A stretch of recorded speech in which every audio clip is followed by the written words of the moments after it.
Assalamualaikum warahmatullahi wabarakatuh. Bismillahirrahmanirrahim. Innal hamdalillah nahmaduhu wa nasta'inuhu wa nastaghfiruh wa na'udzu billahi min shururi anfusina wa sayyiati a'malina. Man yahdihillahu fala mudilla lahu wa man yudlil fala hadiya lahu.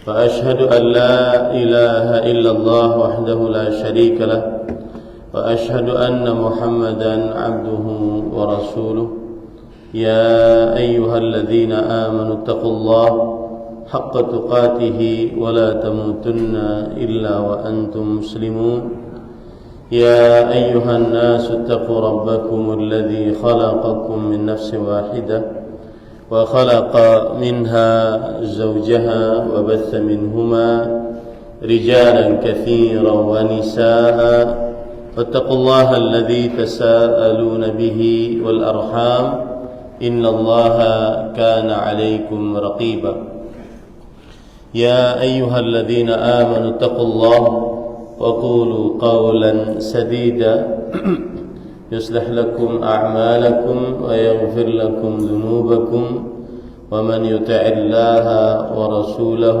فقد فاز فوزا عظيما أما بعد فإن أصدق الحديث كتاب الله وأحسن الهدي هدي محمد صلى الله عليه وعلى آله وسلم وشر الأمور محدثاتها وكل محدثة بدعة وكل بدعة ضلالة وكل ضلالة في النار.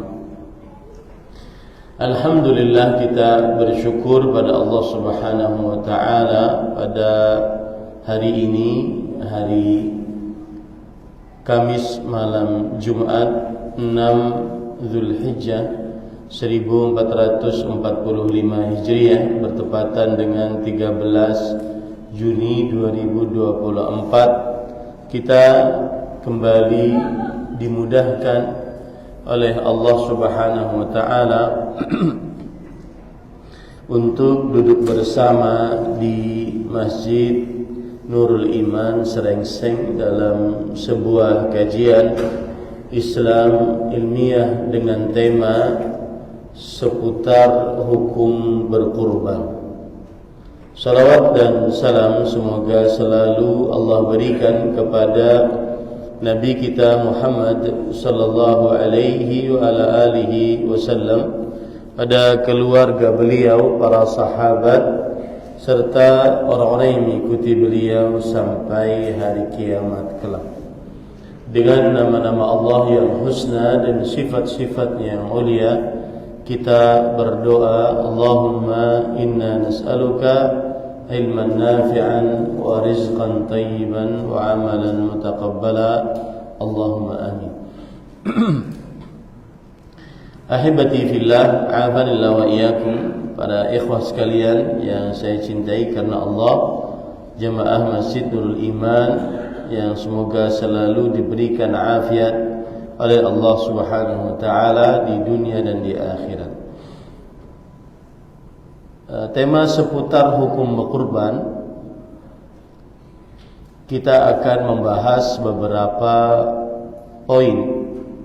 Yang pertama yaitu kedudukan berkurban di dalam agama Islam. Kemudian yang kedua, hukum-hukum seputar berkurban. Adapun kedudukan yang pertama dari berkurban adalah kurban, yaitu ajaran Nabi Ibrahim alaihissalam yang pertama kali mengajarkan untuk berkurban, sebagaimana disebutkan oleh Allah dalam Al-Quran dalam surat As-Saffat ayat 100 sampai 111. Adalah Nabi Ibrahim alaihissalam yang diperintahkan oleh Allah Subhanahu wa taala untuk menyembelih anaknya Ismail. Kemudian Allah Subhanahu wa taala menggantikan anak tersebut menjadi domba. Ini menunjukkan bahwa berkurban adalah ajaran Nabi Ibrahim alaihissalam, dan kita sebagai umat Nabi Muhammad sallallahu alaihi wasallam diperintahkan untuk mengikuti ajaran Nabi Ibrahim alaihissalam, sebagaimana yang disebutkan oleh Allah Subhanahu wa taala, anittabi' millata Ibrahim hanifan, ikutilah ajaran Nabi Ibrahim yang lurus. Surah An-Nahl ayat 123. Dan yang lurus maksudnya adalah lurus menuju Allah Subhanahu wa taala dan tidak menyimpang dari jalan Allah Subhanahu wa taala. Dan kalau ingin melihat bagaimana Nabi Ibrahim alaihissalam, beliau diperintahkan oleh Allah Subhanahu wa taala untuk menyembelih anaknya, maka silahkan sebagaimana saya katakan tadi, baca dalam surat As-Saffat ayat 100 sampai 111. Allah Subhanahu wa taala berfirman, Rabbi habli minas salihin. Nabi Ibrahim alaihissalam berdoa, wahai Rabbku, berikanlah aku anugerah, yaitu anak-anak yang saleh. Dan Nabi Ibrahim alaihissalam terlambat memiliki anak. Beliau memiliki anak umur 86 tahun. Kemudian Allah berfirman, fabasyarnahu bighulamin halim.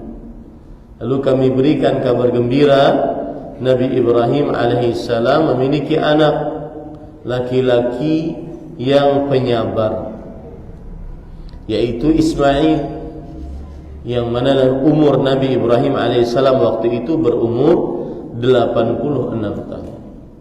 Falamma balagha ma'ahu as-sa'ya, ketika Nabi Ismail alaihissalam sudah benar-benar dewasa, berjalan sebagaimana berjalannya bapaknya, berbuat sebagaimana berbuatnya bapaknya, maka timbul rasa cinta Nabi Ibrahim alaihissalam kepada Ismail, anaknya yang sudah ditunggu-tunggu. Padahal beliau adalah Khalilullah, kekasih Allah, yang mana tidak boleh rasa cinta kecuali hanya diberikan kepada Allah Subhanahu wa ta'ala. Makanya Allah Subhanahu wa ta'ala menguji kecintaan Nabi Ibrahim alaihissalam kepada Allah dengan menyembelih anaknya. Qala ya bunayya inni ara fil manami anni adbahu. Nabi Ibrahim alaihissalam berkata, wahai anakku sayang, aku bermimpi bahwa aku menyembelihmu. Fanzur madza tara. Apa yang engkau apa pendapatmu wahai anakku? Qala ya abati fa'al ma tu'mar satajiduni insyaallah minas sabirin. Wahai bapakku, kerjakanlah apa yang diperintahkan untukmu. Engkau akan mendapati aku termasuk orang-orang yang sabar. Ini benar sebagaimana firman Allah Subhanahu wa taala, fabasyarnahu bighulamin halim. Kami berikan kabar gembira kepada Ibrahim alaihissalam mendapatkan anak laki-laki yang halim. Halim itu penyabar, tidak balas dendam. Falamma aslama wa tallahu lil jabin, maka tatkala kedua-duanya berserah diri dan Ibrahim membaringkan anaknya di atas pelipisnya, nyatalah kesabaran keduanya. Wa nadainahu ayya Ibrahim. Setelah terlihat benar-benar memang Nabi Ibrahim alaihissalam lebih cinta kepada Allah Subhanahu wa taala dibandingkan apapun yang ada di atas dunia ini, maka Allah pun mengeluarkan Nabi Ibrahim dari kesulitan. Wa nadainahu ayya Ibrahim. ayya Ibrahim qad saddaqta ru'ya. Dan kami panggil wahai Ibrahim, engkau telah membenarkan mimpimu. Inna kadzalika najzil muhsinin. Inna hadza lahuwal bala'ul mubin. Sesungguhnya kamu telah membenarkan mimpi tersebut. Sesungguhnya demikianlah kami memberikan balasan kepada orang-orang yang berbuat ihsan. Nah, di sini nanti kita akan ambil pelajaran bahwa salah satu kedudukan dari berkurban, orang yang berkurban berarti dia sudah berbuat ihsan. Sudah berbuat ihsan, dan ihsan adalah tingkatan Islam yang paling tinggi. Di situ menunjukkan kedudukan berkurban. Inna hadza lahuwal bala'ul mubin. Sesungguhnya ini benar-benar suatu ujian yang nyata. Wa fadainahu bidzibhin 'adzim. Dan kami tebus anak itu dengan seekor sembelihan yang besar. Nabi Ismail ditebus dengan seekor sembelihan yang besar. Wa tarakna 'alaihi fil akhirin.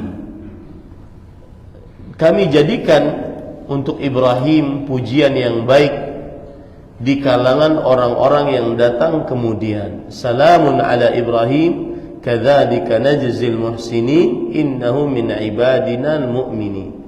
Keselamatan atas Nabi Ibrahim, sesungguhnya beliau adalah hamba-hamba kami yang beriman. Demikianlah kami memberikan ganjaran kepada orang-orang yang berbuat ihsan. Disebut oleh Allah 2 kali. Ibrahim ketika berkorban disebut oleh Allah 2 kali sebagai orang yang berbuat ihsan. Pelajaran dari ayat ini dari surah As-Saffat ayat 100 sampai 111 sebagaimana sudah saya katakan tadi, berarti kedudukan berkurban adalah ajaran Nabi Ibrahim yang hanif, yang lurus. Yang kedua, pelajaran dari ayat ini selain kedudukan berkurban adalah bahwa Nabi kita Muhammad sallallahu alaihi wasallam, beliau disebut oleh para ulama sejarah ibnu al-Dhabihain wa ibnu al-Mufdayain. Ibnu al-Dhabihain wa ibnu al-Mufdayain. Apa maksudnya? Nabi kita itu adalah seorang anak laki-laki dari seorang bapak yang disembelih dua-duanya, dan sembelihan itu ditebus dua-duanya. Bagaimana pemahamannya? Begini, Nabi Muhammad sallallahu alaihi wasallam, beliau itu mempunyai bapak namanya Abdullah. Abdullah mempunyai bapak namanya Abdul Muttalib. Kemudian Nabi Muhammad sallallahu alaihi wasallam adalah dengan keturunannya sampai kepada Adnan. Ini yang disepakati oleh ahli sejarah. Dan Adnan adalah keturunan dari Nabi Ismail alaihissalam. Nabi Ismail tadi adalah seorang yang disembelih dan diganti sembelihan. Makanya Nabi kita adalah seorang anak laki-laki dari bapak yang disembelih, dua-duanya disembelih, yaitu Ismail disembelih, nanti Abdullah juga disembelih. Saya akan ceritakan nanti. Yang jelas Nabi kita Muhammad sallallahu alaihi wasallam, beliau ibnu Dhabihain wa ibnul Mufdayain. Ibnu Dhabihain anak laki-laki yang mana dua bapaknya disembelih, yaitu Abdullah dan Ismail. Ismail sudah kita tahu cerita. Kemudian dua sembelihan ini diganti, ditebus oleh Allah. Ismail ditebus dengan bidzibhin 'adzim, dengan sembelihan yang besar. Abdullah juga nanti tidak jadi disembelih, tapi ditebus dengan 100 onta. Kisah Nabi Ismail alaihissalam sudah kita ketahui, menunjukkan bahwa Nabi Muhammad SAW keturunan dari seorang yang disembelih. Itu yang pertama. Nah, kisah Abdullah disembelih bagaimana? Bapaknya Nabi Muhammad sallallahu alaihi wasallam. Kakek dari Nabi Muhammad sallallahu alaihi wasallam namanya Abdul Muttalib. Abdul Muttalib penguasa Mekah dan pemimpin Quraisy yang sangat disegani di tengah orang-orang Quraisy. Abdul Muttalib, beliau ini namanya, kalau kita ingin cerita lengkapnya, namanya adalah Syaibatul Hamd. Syaibah. Abdul Muttalib itu bukan nama, itu gelar. Tapi nama dulunya adalah Syaibah. Lalu ada saudara dari Abdullah, saudara dari Abdullah, Muhammad bin Abdullah bin Abdul Muttalib bin Hashim. Bin Hashim. Hashim ini mempunyai anak banyak. Mempunyai anak banyak. Ya. Di antara anaknya adalah Abdul Uzza.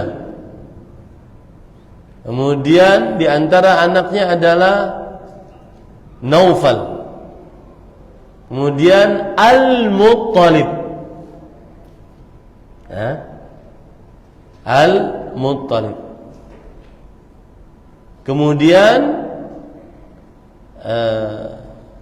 Abdi Manaf. Baik. Nah, para ikhwan yang dirahmati Allah, Muhammad bin Abdullah bin Abdul Muttalib bin Hashim bin Abdi Manaf. Ya. Di antara nama paman atau kakek dari Nabi Muhammad SAW adalah Al-Muttalib. Al-Muttalib. Kemudian Nabi Muhammad SAW, beliau ini mempunyai kakek tadi namanya Abdul Muttalib. Abdul Muttalib nama aslinya adalah Syaibah. Syaibah. Baik. Kita enggak ke sana nanti bingung. Yang jelas Abdul Muttalib menjadi penguasa di Mekah. Kemudian Zamzam waktu itu tidak ada lagi, tertutup Zamzamnya. Tertutup Zamzam. Lalu Abdul Muttalib bermimpi. Ahfir, gali, hari pertama. Hari kedua, ahfir, gali. Beliau masih enggak gali apa, di mana. Kemudian ahfir, gali di tempat Al-Ghurabil A'sam baina farthin wa dam. Di tempat yang ada burung gagak hitam, paruhnya merah, di antara tahi dan darah, yaitu tempat penyembelihan onta. Oh, baru beliau tahu di situ tempatnya, di situlah. Akhirnya digali dan dapatlah sumur Zamzam. Sampai sekarang. Di sumur Zamzam itu pernah tertutup dia di zaman sebelum Nabi Muhammad SAW dilahirkan. Yang mendapati dan menggali lagi adalah Abdul Muttalib. Abdul Muttalib akhirnya mengatakan, ini sumur saya. Orang Quraisy protes, enggak, ini sumur kita bersama. Ini sumur kita bersama. Kata Abdul Muttalib, kalau begitu begini saja. Kalau saya nanti ditakdirkan oleh Allah mempunyai anak 10, maka anak 10 dari 1 dari 10 tersebut akan saya sembelih, menunjukkan bahwa benar ini adalah sumur milik saya. Beneran Abdul Muttalib memiliki anak 10 lebih bahkan. Ya. Lalu beliau sudah bernazar bahwa beliau akan menyembelih salah satunya. Diundilah dari anak 10 itu, keluar nama Abdullah. keluar nama Abdullah terus. Orang-orang Quraisy sangat suka kepada Abdullah, bapaknya Nabi Muhammad SAW. Sangat suka. Jadi mereka pun tidak mau sebenarnya menyembelih Abdullah ini. Mereka sangat suka kepada Abdullah.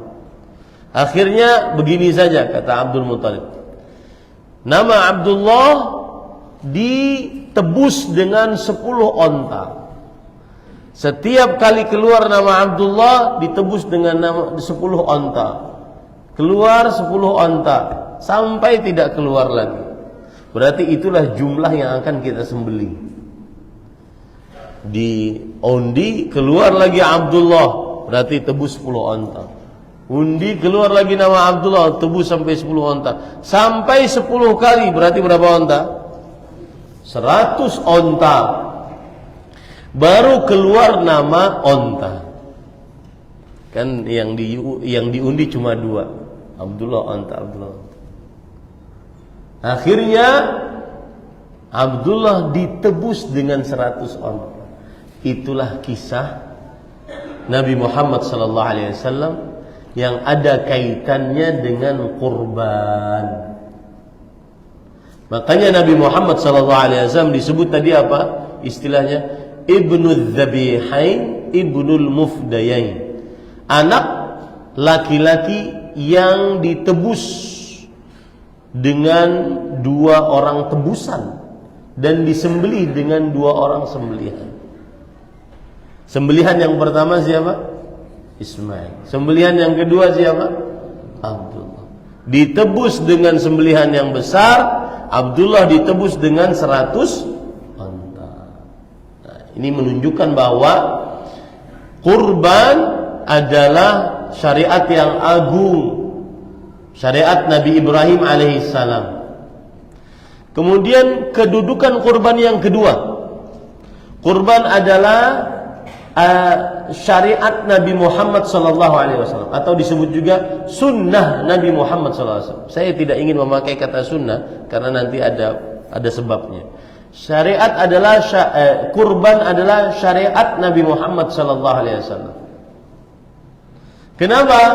Karena kalau kita berbicara tentang sunnah, sunnah itu pengertiannya kata para ulama setiap ucapan, perbuatan, kemudian persetujuan sifat Nabi Muhammad SAW. Itu sunnah. Dan kurban terkumpul 3 dari ini. Nabi Muhammad SAW memerintahkan untuk berkurban. Beliau mengerjakan berkurban. Beliau menyetujui berkurban. Di antara hadis Rasulullah SAW yang menunjukkan bahwa Nabi Muhammad SAW memerintahkan untuk berkurban. Hadis riwayat Imam Ahmad, Imam Abu Daud dan yang lainnya. Ya ayyuhan nas, inna ala kulli ahli baitin fi kulli amin udhiyah. Wahai manusia, sesungguhnya di setiap rumah pada setiap tahunnya hendaknya penduduk sebuah rumah tersebut berkurban. Di setiap rumah pada setiap tahunnya hendaknya penduduk rumah tersebut berkurban. Itu perintah. Kemudian hadis yang lain riwayat Imam Ahmad juga, Rasulullah SAW bersabda, "Man wajada si'ah falam yudhhi fala yaqrabanna musallana." Siapa yang mendapati kelapangan rezeki lalu tidak berkurban, maka jangan dekati masjid kami. Besar ancaman Rasul sallallahu alaihi wasallam yang tidak berkurban. Kata.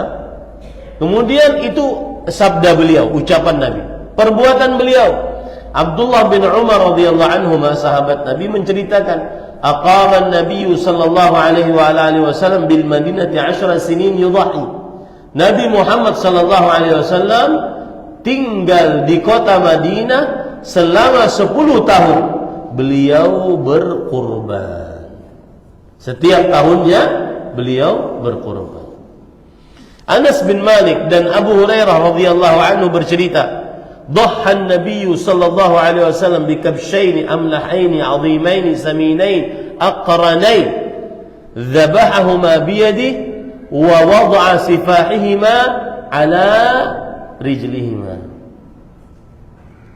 ووضع رجله على سفاحهما. Artinya Nabi Muhammad SAW berkurban dengan 2 domba jantan kibas yang besar, gemuk, bertanduk, dan amlahain. Amlahain itu warna bulunya bagus. Ada yang mengatakan bulunya seluruhnya putih, kemudian di ujung-ujung kakinya hitam, dan juga mulutnya hitam, matanya juga hitam.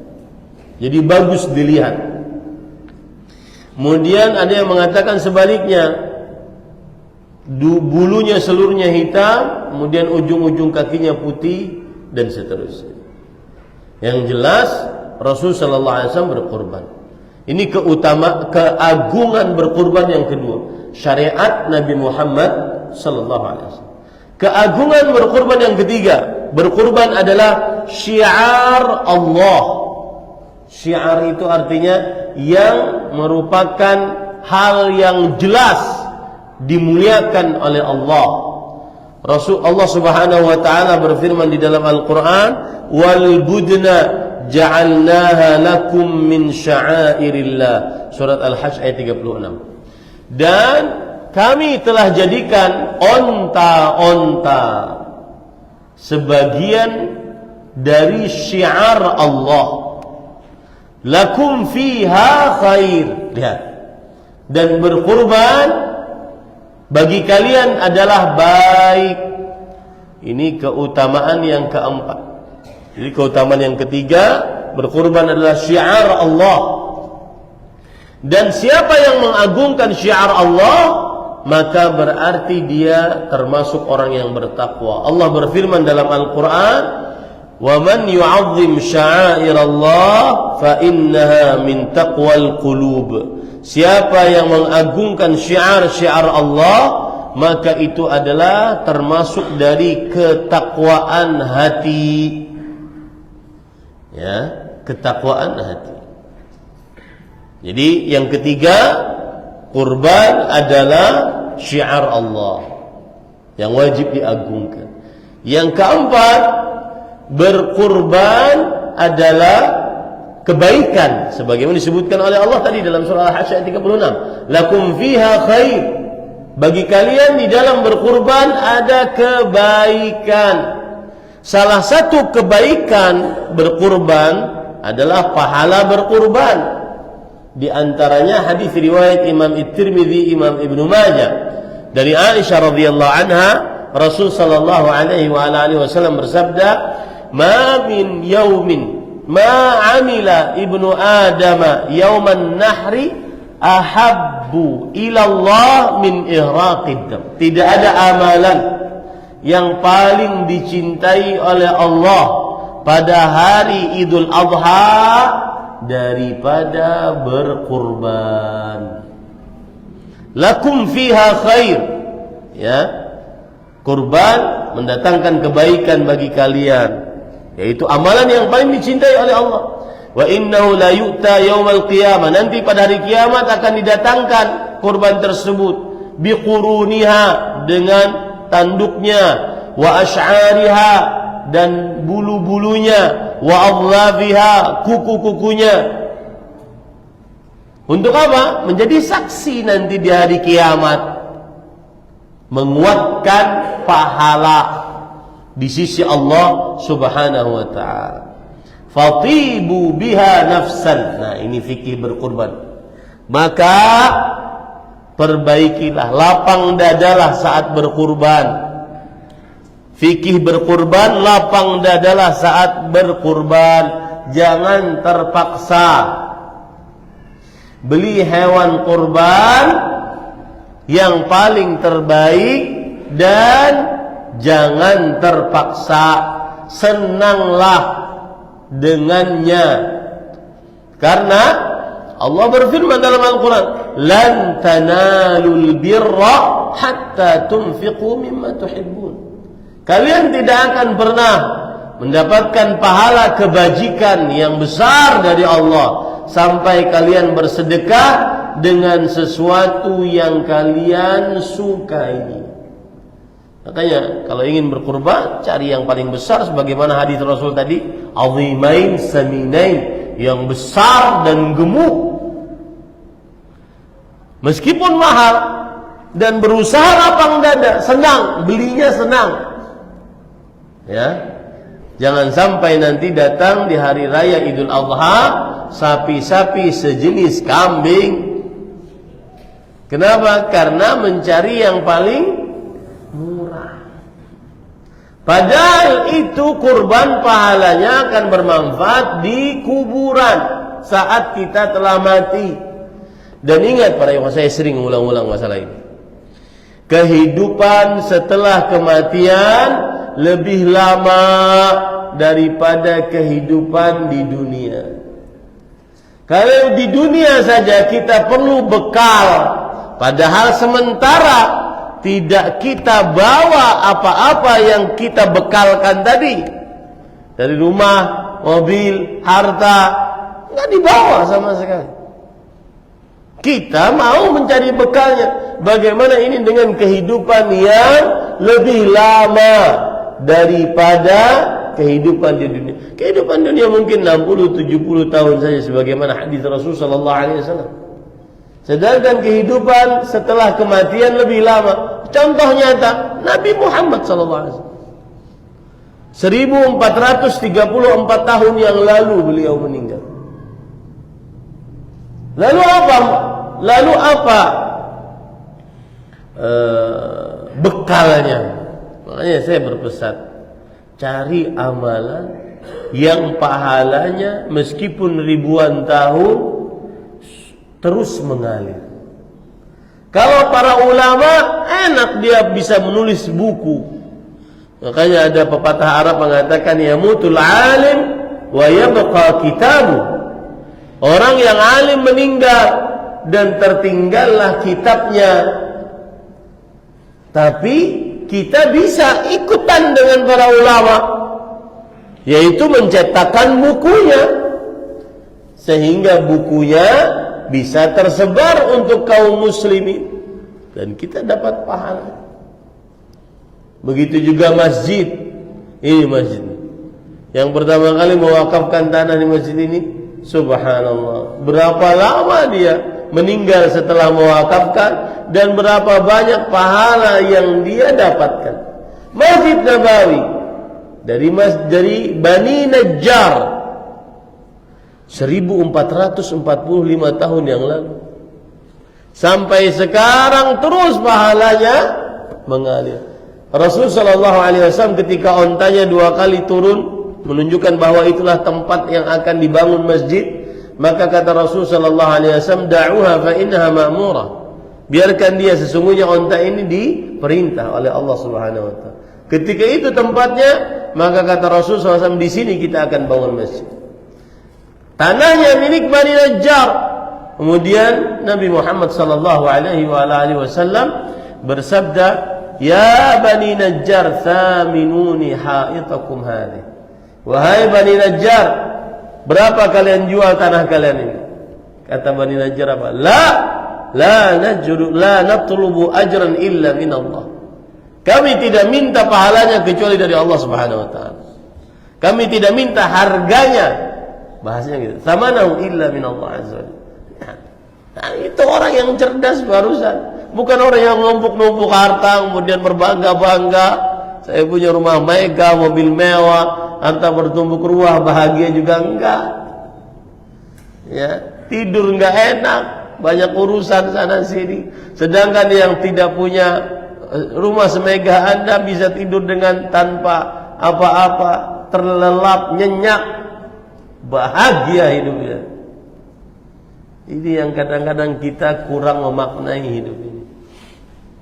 Maka para ikhwan yang dirahmati oleh Allah, yang keempat tadi adalah bahwa Yang pertama dia ajaran Nabi Ibrahim, yang kedua dia syariat Nabi Muhammad SAW, yang ketiga dia syiar Allah, yang keempat lakum fiha khair, kurban adalah baik bagi kalian, yang kelima kurban adalah perbuatan orang-orang yang berbuat ihsan.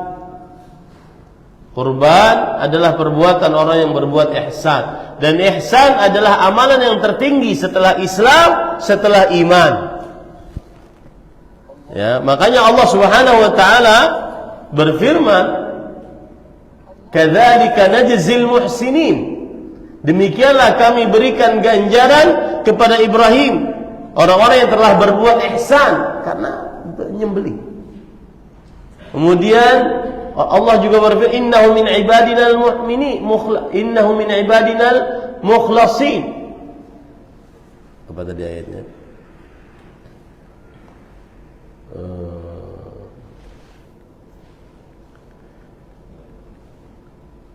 Dalam surah As-Saffat, ya, innahu min ibadinal mu'minin. Sesungguhnya Nabi Ibrahim termasuk hamba-hamba kami yang beriman kepada Allah Subhanahu wa taala. Ini menunjukkan bahwa berkurban adalah salah satu dari amalan yang sangat agung di sisi Allah Subhanahu wa taala. Baik, sekarang kita masuk kepada hukum-hukum seputar berkurban. Yang pertama, apa pengertian kurban? Dan di dalam bahasa Arab kurban pengertiannya adalah udhiyah. Apa pengertian udhiyah? Para ulama mengatakan hiya ismun lima yudhbahu aw yunharu bisababil 'id minal ibli wal baqari wal ghanam yauman nahar wa ayyam at-tashriq ats-tsalatsa taqarruban ila Allah taala. Yang artinya kurban adalah nama dari hewan yang disembelih, baik dengan cara zabah atau dengan cara nahar. Jadi penyembelihan itu ada dua. Zabah, menyembelih kambing, sapi, itu dengan zabah, yaitu disembelih di sininya. Ya, disembelih di sini. Sedangkan nahar adalah untuk menyembelih onta. Fasalli li rabbika wanhar. Ya, sembelih di sininya. Cara menyembelih onta itu, dia tetap berdiri, kemudian kaki kirinya diikat, lalu dia tidak bisa bergerak lagi. Lalu setelah itu, dalam keadaan berdiri, ditusukkan pisau ke sininya. Ya, nah, itu salah satu cara. Saya akan tunjukkan bagaimana menyembelih onta. Ya. Ini gambarnya ya, para ikhwah yang dirahmati.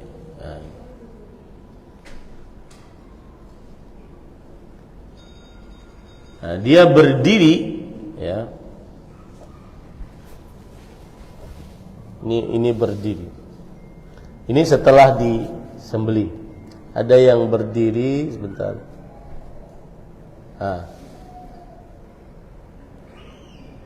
Jadi di sini menyembelihnya, bukan di sini.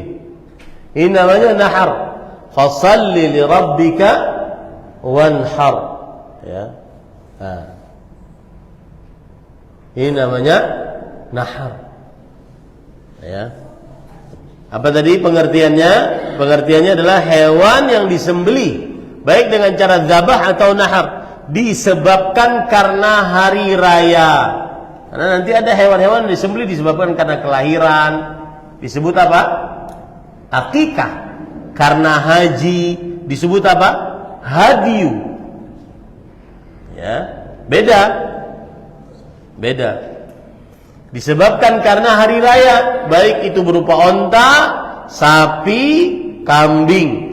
Pada hari Idul Adha tanggal 10 Zulhijjah dan hari-hari tasyrik 11, 12, 13 sebagai pendekatan diri kepada Allah Subhanahu wa taala. Azan sudah? Belum. Baik, Para ikhwan yang dirahmati oleh Allah Subhanahu wa taala, itulah pengertian berkurban.